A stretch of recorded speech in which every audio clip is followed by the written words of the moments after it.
It's the best thing I've ever had. It's so good. I'm gonna cry. It's so good. I don't want to ever stop eating this. Oh my God. You thought drinking was bad for you? Wait till you see what I do next.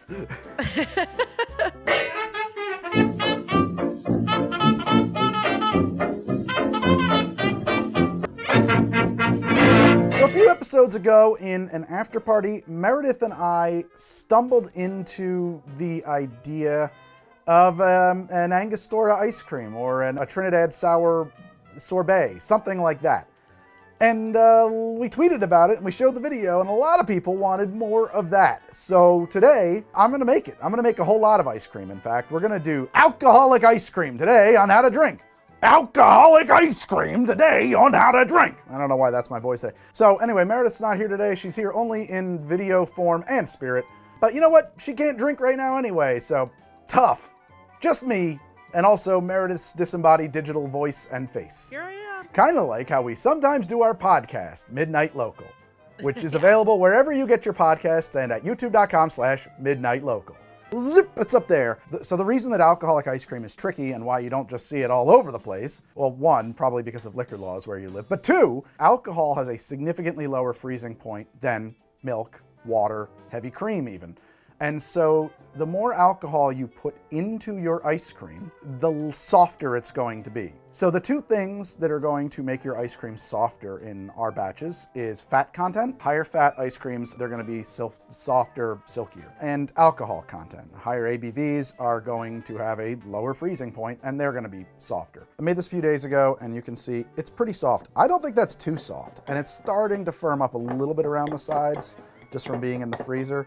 And of course, the colder your freezer is, the better. I would say this is somewhere between hard ice cream and like soft serve. I find this to be really satisfying. If you're gonna serve this, I would certainly make sure that your glassware is very cold, and I would put it, just fill it up, just like that. I would garnish it, you know, it's a little piece of mint like that. And there you have an ice cream version of a Queen's Park Swizzle. It's too good. It's really much too good. You make these for your party, people are gonna lose their shit. Let me give you the skinny on how I made the Queen's Park Swizzle ice cream. It was stupid simple. Into my blender, I threw 3 ounces of Bacardi Black, which I left upstairs, just because it was cheap and like unky, you know, funky tasting, you know, loud rum. I actually started with 2 and then I upped it because I wasn't really rummy enough. And then the same thing, Angostura. I started with a 1/4 ounce of Angostura and upped it to 1/2 because it wasn't oomphy enough. Then I added to that 1 cup of heavy cream, 1 cup of whole milk, and there's also a 1/2 cup of sugar in that. The zest of an entire lime. I blended that up really good. This was the second trick. I took the whole thing and I poured it into a flat-bottomed bowl, this thing actually, and I tore up a bunch of mint and threw it in, and I muddled mint into it. Then I took the whole thing and took the mint leaves out of it. You know, I poured them through a strainer. Then that all went into the ice cream maker and I let it go for, it takes a long time with the alcohol, 30 to 45 minutes, honestly. One other thought, sorbet, what's the difference? Sorbet has no milk in it. It's just water and fruit juice and stuff. Why did I not do these as sorbets? I didn't want to. I wanted to make ice cream, damn it. Which does create problems, and that's because milk curdles in the presence of acid. We have to make an approximation of a cocktail that doesn't actually have acidity in it. What I came up with is using zest. Zest from lemons, limes, and oranges. You get the flavor, but without the acid. I've got my principles down for how to make alcoholic ice cream. On the fly right now, we're gonna take 5 cocktails and make ice cream from them. And what's fun about this is that we're gonna workshop it as we go, and we're gonna make small moves, like I would if I was building a cocktail from scratch. That's what's fun for me, I love it. And as long as I keep in mind the ratios that I explained before, roughly 16 parts to 1. So 16 parts milk and heavy cream to 1 part of alcohol, 80 proof, we should be okay. Where do you want to start first? Where should we do first? I think we should start with the one that kicked off this whole journey. The Trinidad Sour. So we got to think about what goes into a Trinidad Sour. Orgeat, that's what I forgot, orgeat. Orgeat. Do you know where the orgeat went? I know I bought 2 of them. I didn't see them ever. They're probably on the cart. Well, I'm not so sure of that. I just remembered that the plan I'd worked out in my head for the Mai Tai, which also calls for orgeat, was to not use orgeat, but to rely on our almond milk, sugar, and some orange blossom water to essentially make orgeat in the mix, right? So we're gonna start making ice cream soup, essentially right now. I'm gonna throw in ½ an ounce of rye and 1½ ounces of our Angostura, just like you would in the real deal. That does bring us to 2 to 1. I might bump both of those up by another ½ part for the ratio as we go. Now I gotta think about how to get almond and sweet into this guy. All right, so this is unsweetened almond milk. So I'm gonna do 1 cup of this. And technically I don't even need the measuring cups. I could use these marks on the side here, but they're actually pretty hard to read on this particular guy. And then I wanna add 1 cup of heavy cream, basically sticking with the ratio I did for the Trinidad Sour, except we're replacing our whole milk for almond milk. As the baseline for this recipe right now, I wanna add in ½ a cup of sugar. I'm gonna use this organic cane sugar. I'm not gonna add any orange blossom water right now. I wanna blend this up, get that sugar dissolved, and then taste it and see where we wanna go from there. Orange blossom water is a thing that, like, once you add it, you can't take it out. It can really take over something. All this other stuff I could rebalance for. Orange blossom water, not so much. Here we go. And when you do this, you're really gonna use the lowest setting. We have to be careful that we don't whip the heavy cream component in this into like butter or something. And just that stirring action is gonna get everything dissolved pretty quick. I might turn it up a little, but not much. That's probably gonna be it. Let's give it a taste. Long-handled spoon is helpful here. I'm gonna check the bottom for grit. Not really. I mean, I might wanna blend it a little bit more. There's some grains of sugar, but let's give it a sampling and see how we're doing. That's pretty good. We're missing lime, or actually rather, we're missing lemon. I usually use lemon juice in this. I'm just gonna zest that in there. I don't know how much to use, so I'm gonna just go till it seems about right. Blend it again. Let's see where we're at here. It's pretty close. Remember, it's not gonna be a Trinidad Sour. It's gonna be a Trinidad Sour Ice Cream. I do think we can add some of this pretty safely. A little bit of orange blossom water. I just use like a thumb cover. 1, 2, 3, something like that. Give it a quick blend, see how that shows up in there. Trying to get that almond thing. Well, I should say orgeat. Okay. Oh yeah. Oh yeah. Definitely get that Angostura bite. It's a balance. I might like it a little more Angostura-y. Somebody else might not. So we're doing 3 to 1. I don't want to raise the proof too high either. So I'm going to do 3/4 of an ounce of Angostura and another 1/4 ounce of our rye. There we go. Let that go for a second. All right, let's see where we're at now. I think that's on the money. Yeah. Yeah. So I got these like ice cream tubs they're like reusable hard plastic with nice silicone lids. We're gonna store these recipes in here until they're ready to go into the freezers, the ice cream makers, and then they're gonna go back into them when they're done. So let's pour this into its thing. This one is ready. I missed a little bit there. Somehow the 2 largest openings you could possibly imagine on containers, I still managed to miss. Hey, thanks, show, Greg. It's time for me to have lunch. Alone, all alone, in the bar. I'm eating Factor, who happened to be the sponsor of this episode, so thank you, Factor. Let me go get the box. Box! That's one of my favorite things about Factor. It comes in a box. If you know something about me, said I love boxes. Anyway, I don't get out of the studio a whole lot because there's so much show to make that, because there's so much show to make that I don't have time to live. And so it's very helpful for Factor and me that Factor will send me these meals. And I got a whole box of meals in here, and all I gotta do is heat them up, and I'm gonna eat them. And that way I don't even have to leave the room, the world in which you assume I live. I actually live in.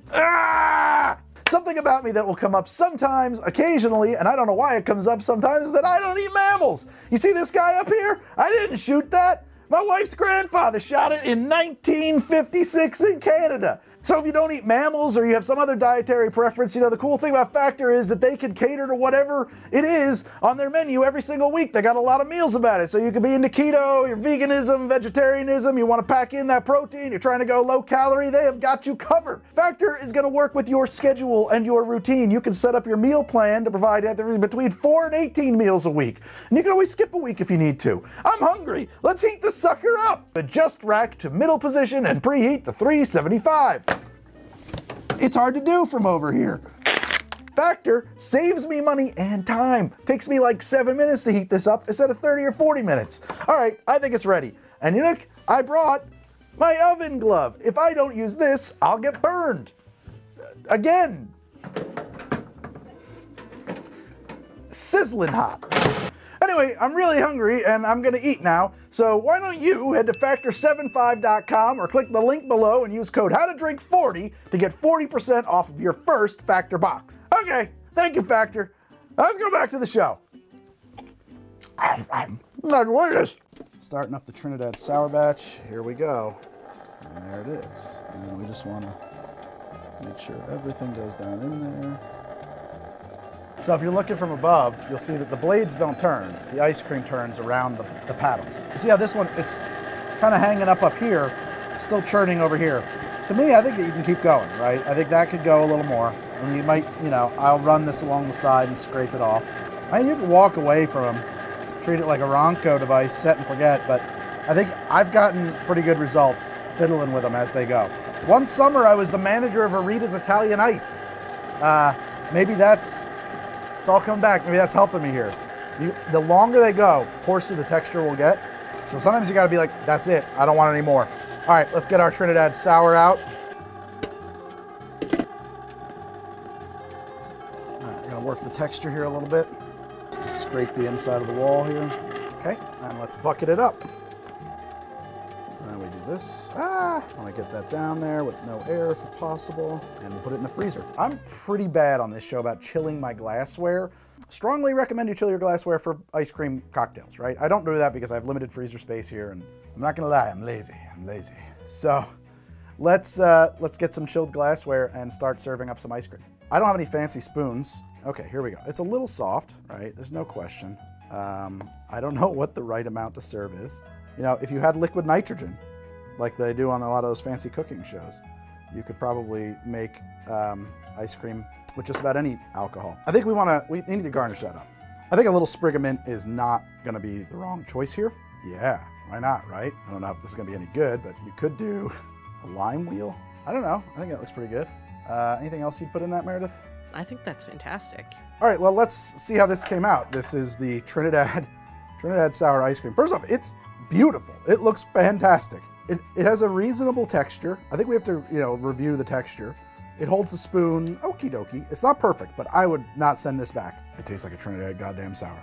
This is for me on the money. This is the improved version of what we tasted when we kind of made that Trinidad Sour sorbet in our inebriated state. This is fantastic. It really is just absolutely perfect. I don't think you want a firmer texture on these. I don't know, it would be weird if you really had to eat it. Like, this still feels like a cocktail, but an alcoholic one. Oh yeah, that's right, it's full of alcohol. I should be very careful.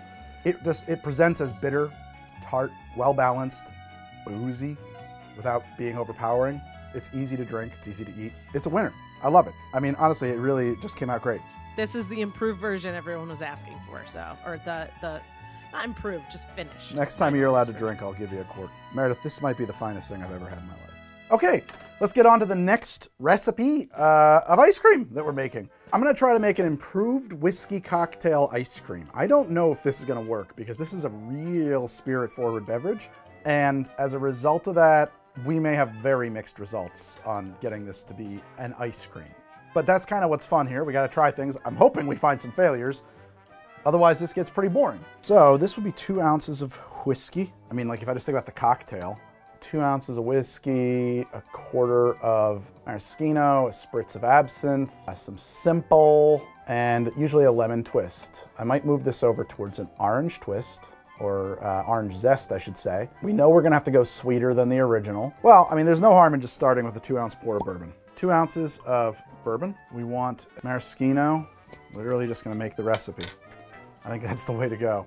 Slightly more than a quarter. Maraschino is pretty low proof, 32%. So, you know, 64 proof. So we're up to, what is 4 roses, 80? 80, 40%, 34. That's proofier than I would have thought, yeah.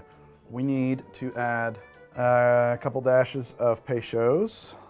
I'll think about that, how much though, because we really, I think that we're gonna have to workshop this one a lot after we get the milk and stuff in there.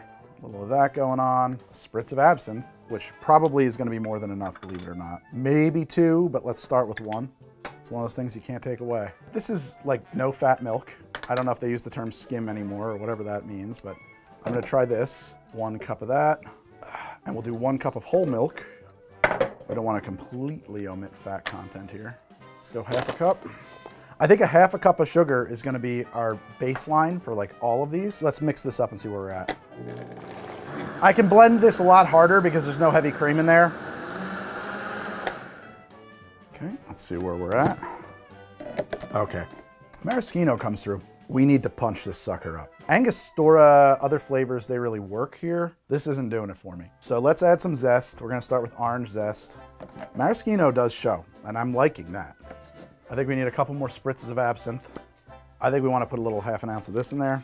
So once we get like kind of started, at that point, I'm pretty happy to just kind of, we gotta think about what are we trying to get at? That's more like 1 ounce. What is the flavor profile I wanna get to, and how am I gonna get there? Let's blend this. This one might be real tough. This is probably the toughest nut to crack here. It's getting closer. Now this is gonna be, we're getting to some high proof shit here. We're gonna do another ounce of the Alberta Premium. We're gonna do another 1/4 of the maraschino, 1/2 even. I don't think I have a bigger bottle of Peychaud's. We're gonna throw in a fair amount of this Peychaud's that I have left. I'm gonna try and do a 1/4 ounce. Hopefully that gives us a little color. I'm still gonna hold off on this absinthe, but I'm probably gonna do a pour of it. And now at this point, I'm really worried about this turning into ice cream. We get a little color now. Oh yeah. We're gonna hit this with a little lemon zest. Actually, quite a bit of lemon zest. Oh yeah. I'm gonna do a bar spoon of absinthe, and if I need more, I'll do it bar spoons at a time. I hope this works because this is pretty awesome. That's it. That'll do it. And that's gonna be our batch of improved whiskey cocktail. Take a lid on there. A lot of recipes for your ice creams, if you look them up. They're gonna strongly encourage you to leave these chilling in the fridge for at least 4 hours or overnight. I ain't got time for that. We're just gonna throw these guys right in there. This is our improved whiskey cocktail. Ooh, yeah. This one is good. We're gonna be, I think this is about as good as it's gonna get. Yeah, there's just limits. It's not gonna get that frosty, this one. And it's starting to get like a little bit icy, which is not really what we want. We want it to have that good texture. It's running it open and then using this to go ahead and pick stuff up and move it to where I want it to. Let's see if we can squeeze a little bit more freezing out of it like this. I don't think the manual says you should do this, but why not? It's hypnotic to watch. Well, I don't know if that helped or not, but let's bucket it up. Wow, that is watery. Yeah, I don't know. This one's kind of a dud. Well, we'll put it in the freezer and see what happens. It did firm up quite a bit in the freezer, and I bet if we left it longer, it would get. So let's serve up some of this pink slime from Ghostbusters 2. I have no clue. Like, this seems like a lot. Probably should have a smaller glass, but that's the one I grabbed. Right, back in the freezer with this. Definitely could have grabbed a smaller glass, Greg. That's okay. I think in this case, I'm gonna like do the real thing. I couldn't find the peeler I like, so we're gonna use the OXO one. I think OXO makes a great peeler. It's just not my preferred one for doing cocktail garnishes. I'm gonna pull a pull of lemon. It cuts a little too thin, believe it or not. Okay, almost done. Now we're gonna get some cherries because who doesn't like cherries on their ice cream? And there you go. Let's try this guy. So I have mixed feelings about this one. You definitely get the maraschino and the Peychaud's bitters, maybe the absinthe. And in that way, it definitely presents as an improved whiskey cocktail because those are kind of the dominant flavors there that really stand out at you in that drink. They're what makes it different from something else. I don't know if you can really get whiskey out of ice cream. Like, I don't know if you can get that kind of fire, that heat, because it would have to be so high proof that it would probably just never freeze. So mixed feelings. Let me try this though. I think it's okay. I think it could probably be improved with some more work. Let's just see what a spritz of absinthe does on your ice cream. That's a weird idea, right? Disappears, which is weird. I would never expect that to be true. It just vanishes. The texture on this one was really never gonna get super frozen either, which is weird because this is the one that we really reduced the fat content on to force it to freeze, and it didn't work. It's tasty, comes with cherries. I'm just not so sure as an ice cream version of a improved whiskey cocktail. That's all. I don't think it's our best work today. I shouldn't have any more. How about I want more? And then there's that. Can't stop eating it. Just like Mr. Pringles, once you pop, you don't stop. You don't stop once you pop. Once you pop, the fun don't stop. No, once you pop, you don't stop. And I'm ready to make a gin martini ice cream. Now, I've thought about this a little bit. I know a lot of people really think of a dirty martini when they make a gin martini. I don't like dirty martinis, personally. I like a much more classic style, like turn of the century martini, which is closer, much higher ratio of vermouth to gin, and also usually orange bitters and garnished with a twist of lemon instead of olives. I think that going dirty or olivey at all here is just gonna be gross. There's just no chance of that being good. We're gonna have salty ice cream. I think we could make it. I just don't wanna do it. So I wanna make this in that traditional style. I also wanna use the loudest vermouth I can get, right? Because we're working with such small quantities of spirits to our milk, to our cream, that I think you want to use the loudest versions of those you can. As you just saw with the improved whiskey cocktail, we had to keep upping it and using different stuff to really get it to punch through. Curiata sent us these Baldoria vermouths. I think they're made by the Little Red Door or something in Paris. Is that right, Meredith? Yeah, the bar in Paris. Yeah, and we loved them. They're super flavorful. They kind of blow the doors off of any other vermouth I've had. I feel like these are hyper traditional vermouths. Like, I think this is what vermouth was probably like in the 1850s.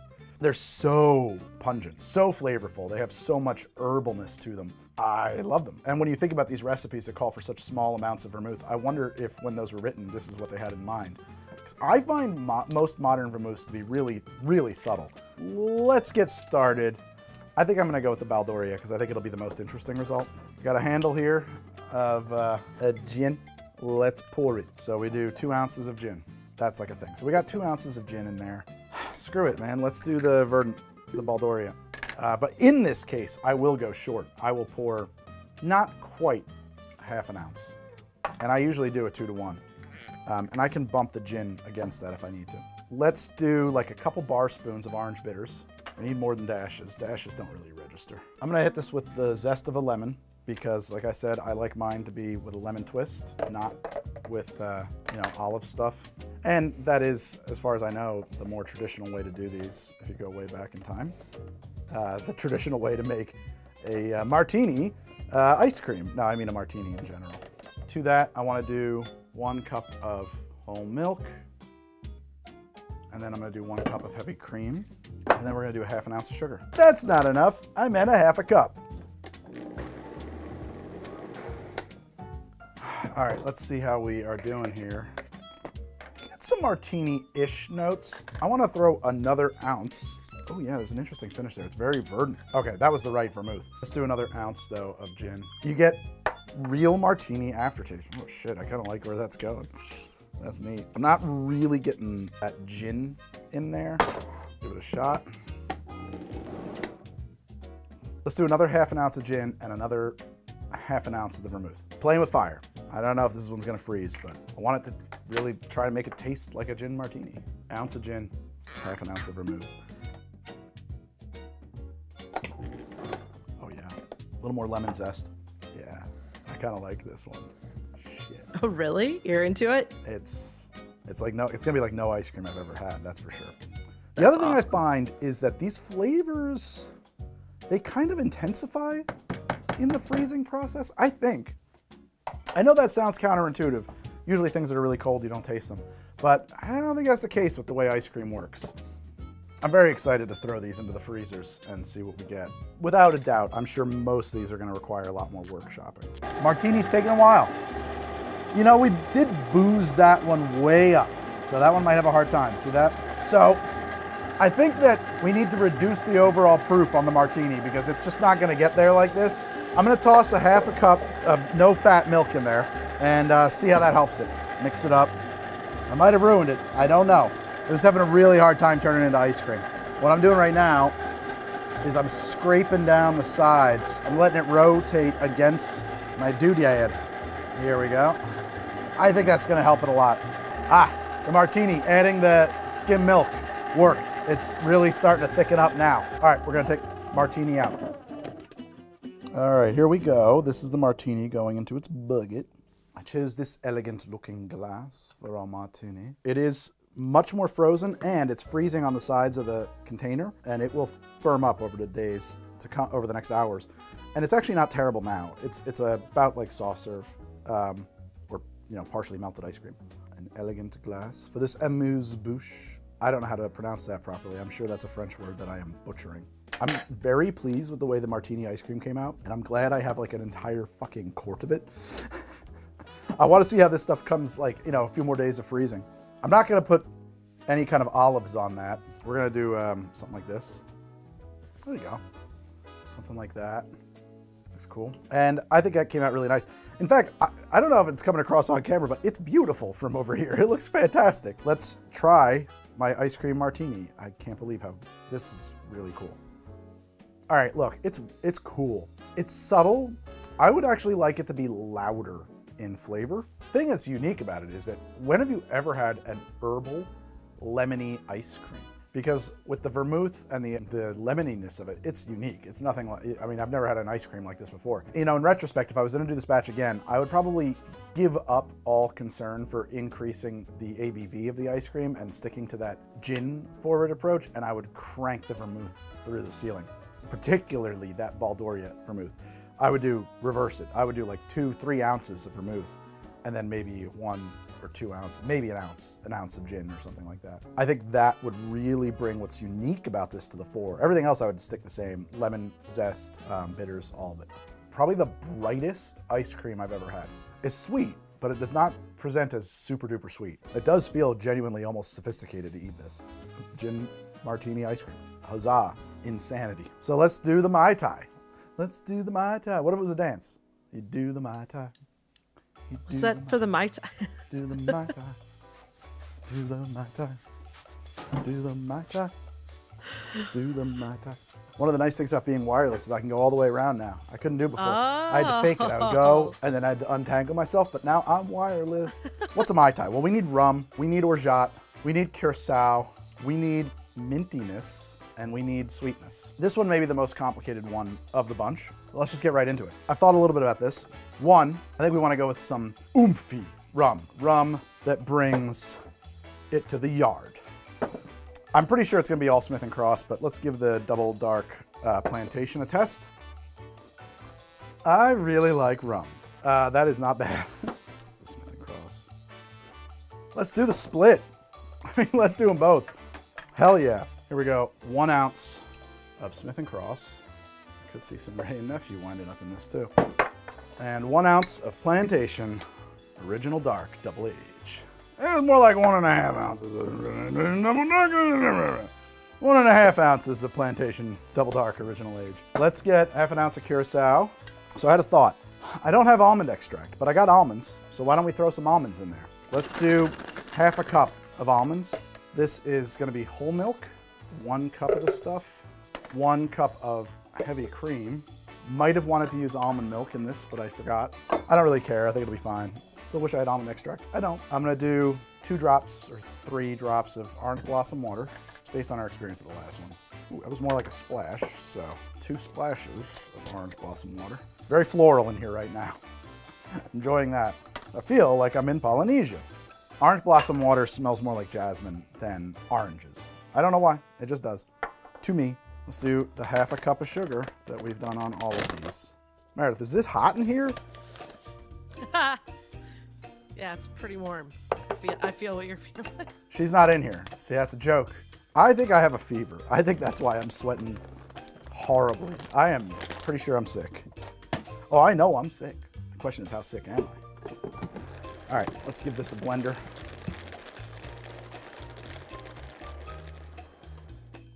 Push all that down the sides.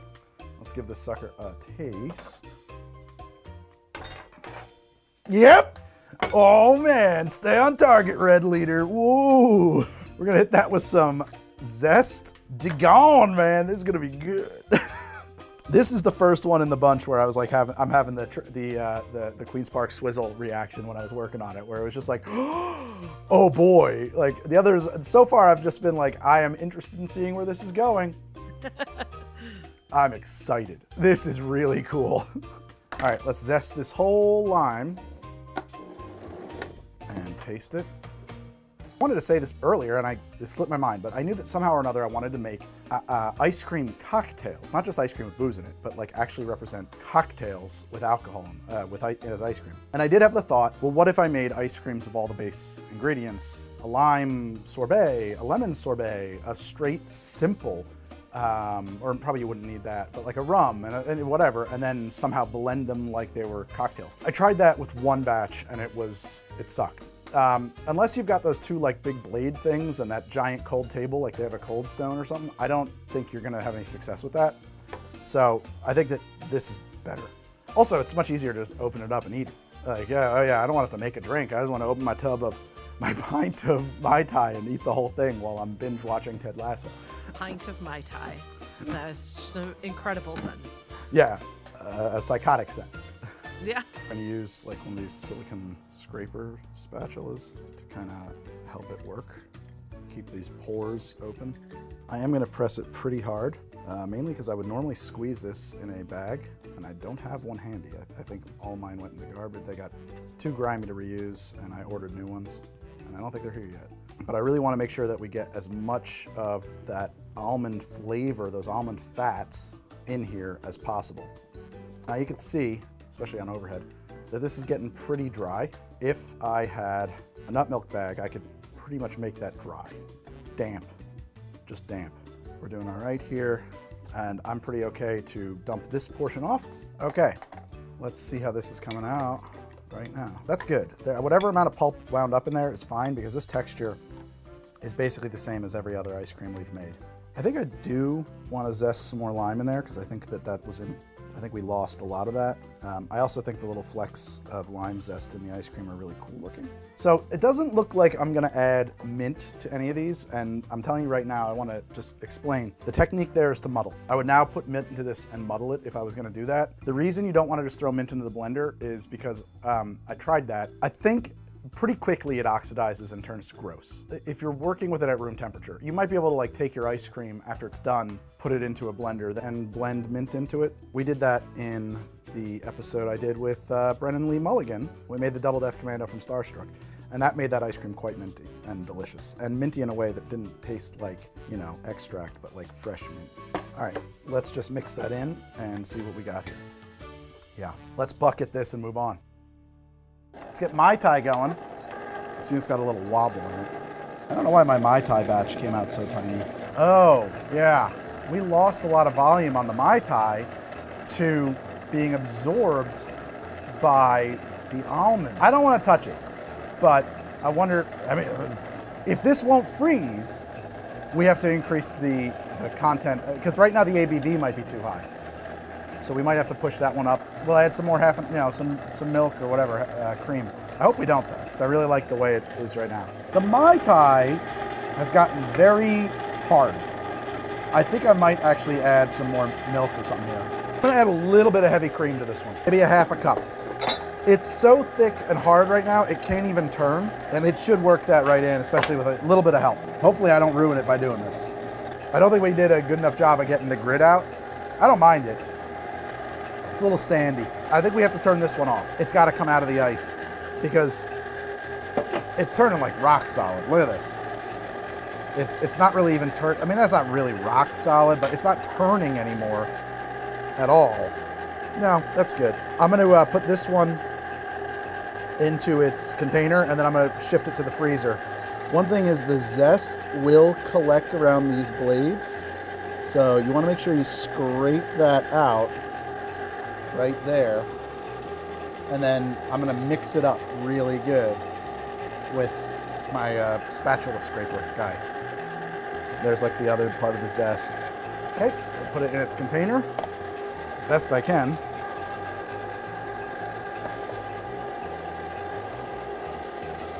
Very good. And I'm gonna put this in the freezer. Let's start by reviewing the texture and consistency. This is the one that froze the hardest, and I mean, it froze. This is ice cream. It could be a little firmer, but like, this is the texture of ice cream. If you leave this in the freezer for another couple of hours, this will be the texture and firmness of ice cream that you get at the supermarket. Now, why? Well, part of it is, I think, because of the extra binding kind of fibers and grit that we had from the almond that we didn't fully manage to remove. I actually added some heavy cream to this to make it looser, to give it more body and a little bit more silkiness. It does have a kind of a gritty sound to it, even as I scoop this giant glob of it out. I don't know, it might have a weird texture. I was tasting it while we were making it, and it tasted like a Mai Tai. But, you know, it might be a little funny. It might be different. It might be something, you know, different. Let's find some fresh enough looking mint. Sure, why not? Put that in there. Mahalo. I don't know what else to say. Here we go. This is my Mai Tai ice cream.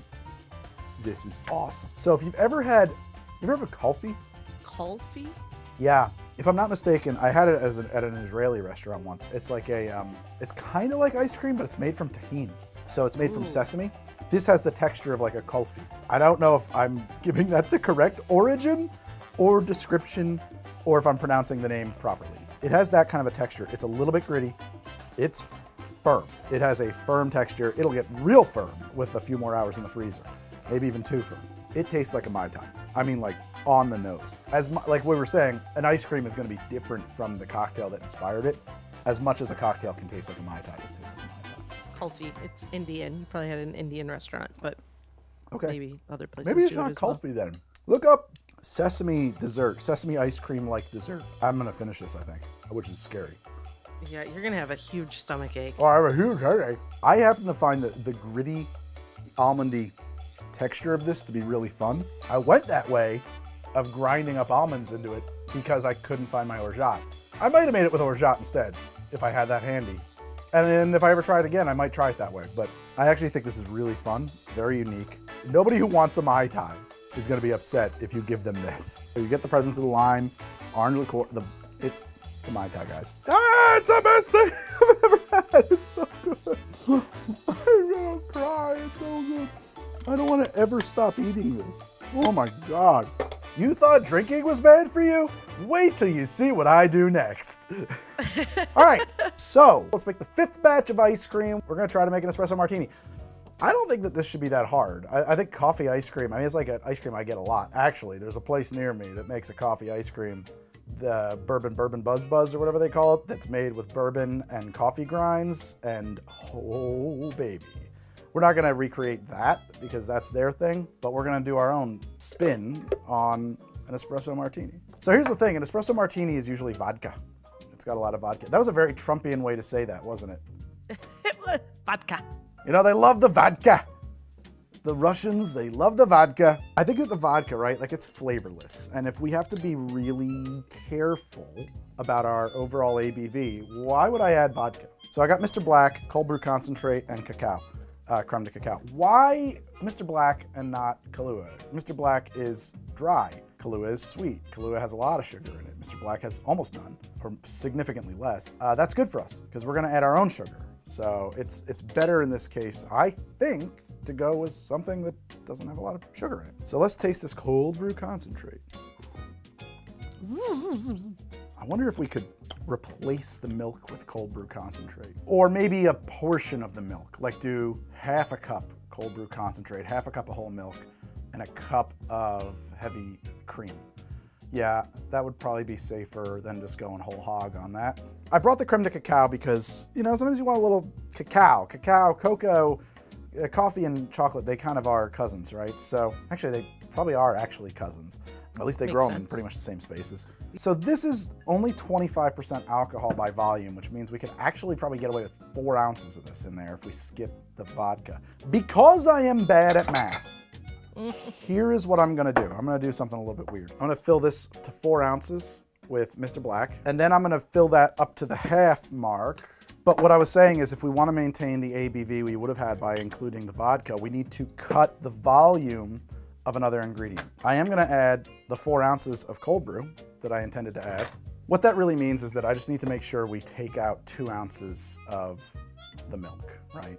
So we've just done, and the cold brew is already replacing half a cup of our milk. But yeah, what I'm gonna do is I'm gonna do 6 ounces instead of 8 of heavy cream to compensate for the loss of that those 2 ounces of the Mr. Black taking it up.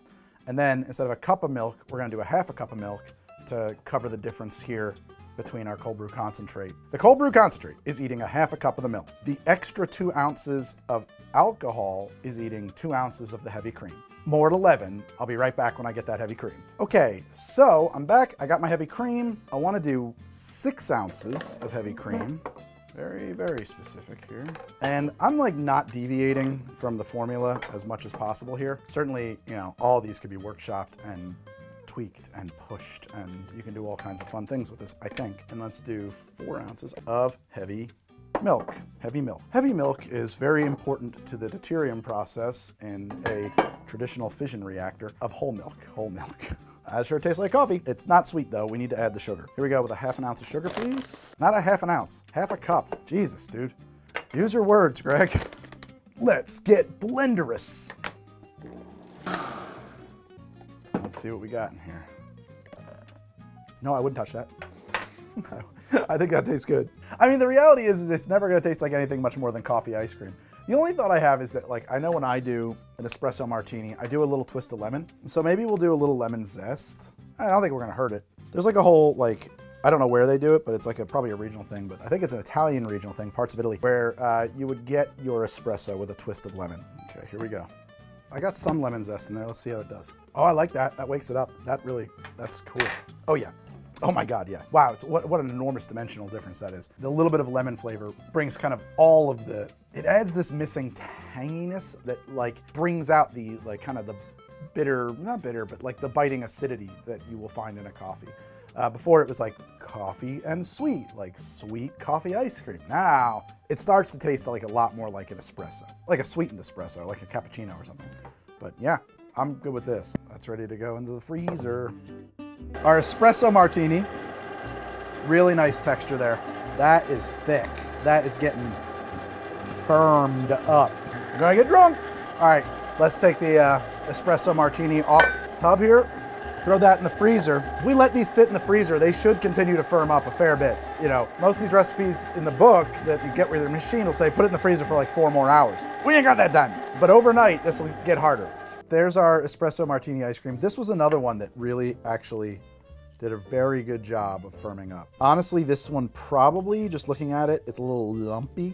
This one probably needed more fat because it's not a phenomenal texture, but it did freeze up. So let's serve it up. This needs whipped cream. I don't have any. If you want to know how I would garnish this up the right way, because I'm not going to do anything else with it, whipped cream. Make it look like a cappuccino. You know why I'm not going to do it? It's the end of the episode. If you made it this far, I got you. You're already mine.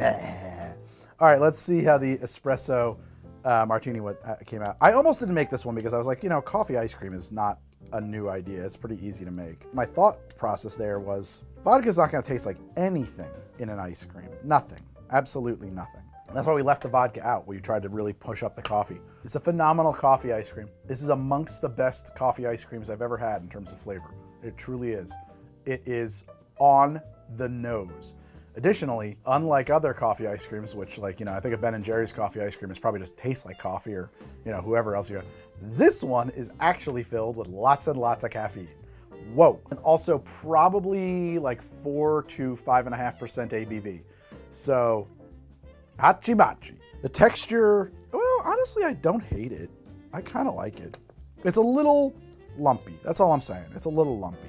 I don't think I want it firmer than this. I think I might want it less lumpy. Once it hits your mouth, it doesn't really feel that lumpy. It's perfect. It's really good. And we did lemon zest in there, and you get it. You get the lemon at the very end. I was like, oh, lemon, and I forgot. It reminded me, like, well, you added lemon zest to it, Greg. It's a nice touch in there. It brightens it all up. That might be what's missing from other coffee ice creams for me right now, is like that lemon touch. It lifts it. Shit, I don't know if any other coffee ice cream is ever going to be that good. The only ones would be the one that they make nearby, where they just literally pack it with coffee grounds. That one's got caffeine in it because it's you chew on it. It's full of like gritty coffee grounds. It's something else. This is a little bit more elegant. This is the only coffee ice cream that'll wake you up and fuck you up. Well, we did it. Eastbound and down. We're gonna do what they say can't be done. We done it. That one's real melty now. That one's real melty now. These don't hang out. They melt quick, right? And that's true, and that's one of the reasons I really think that if you're gonna do these, you gotta freeze your glassware. You have to. It's mandatory on these. It does help quite a bit. Texture-wise, I think the Martini had my favorite texture. The Trinidad Sour Ice Cream is unbelievably good. Unbelievably good. You know, the thing is, putting Angostura Bitters on vanilla ice cream is already a thing. And so an ice cream that tastes like Angostura Bitters, which is primarily what that's gonna taste like, not a bad choice. Ooh, the espresso martini, we could have done some Ango chocolate bitters, maybe. You know, people always think that, like, that you want to double down on flavors. I always say you want to add contrast. I think that that's why coffee and lemon works so well. But didn't you put some Tempest Fusion in it already? I had it on hand in case we needed you didn't to use kick it over the top in terms of coffee flavor, but I didn't use it. Got it. You know what I would do, honestly? If you really want to get... You want to get nuts? Let's get nuts, to quote Batman. I would do a chartreuse affogato. Here, look, I'm just going to do half an ounce of chartreuse, affogato, onto my coffee ice cream, and we'll just see how that meets up. People are crying right now because there's a chartreuse shortage. Not for me, baby. I bought it all years ago. Well, it's a bit much when you put it right on top. Oh, but dude, they go together so well. We figured that out when we did the Pousse Cafe episode. Chartreuse and coffee are insanely good together. I'm gonna mix these up, which, by the way, is helping the texture enormously. It's kind of getting to be like that organic separating peanut butter now. That's too much chartreuse, but the idea is really solid. Well, I mean, we made all 5 of these ice creams today, plus the one that I made before. You got the recipe for that. So 6 ice cream cocktail recipes today. I would love to hear what you guys do with this technology. I don't think, I mean, I know I didn't invent alcoholic ice cream. I'm not gonna make that claim. I don't know that other people are just making cocktails into ice cream though. I've seen, like, you know, boozy ice creams, but like taking known cocktails and translating them into ice cream. I don't know if there's a lot of people doing that. We might be the only people doing that. Some say we invented it. I don't know. That's it for How to Drink, guys. Thank you guys so much for watching. I hope to see you next time when I'll be doing something a little bit less insanely complicated than making 5 different alcoholic ice creams. By the way, if you wanted to buy the machine, I mean, we already threw links up in the episode, but that Cuisinart machine works great. They're fantastic. They honestly, it's like you spend $65 for that, or you better spend $300 for something better. Like, that's really it. There's a huge space in between, whereas like not a dollar to be spent. It doesn't make any sense. You're gonna find me on Instagram, TikTok, Patreon, Twitter for now, and Twitch. I'm on those places. And if you like the show, and I really hope you do, please like and subscribe it. Why not? Put me up in your suggested, because we need to be there a little more than we have been. Anyway, I've been making this show for forever. Check out the other things that I want you to see, because I have a large back catalog of episodes and a couple of other channels. Bye-bye now.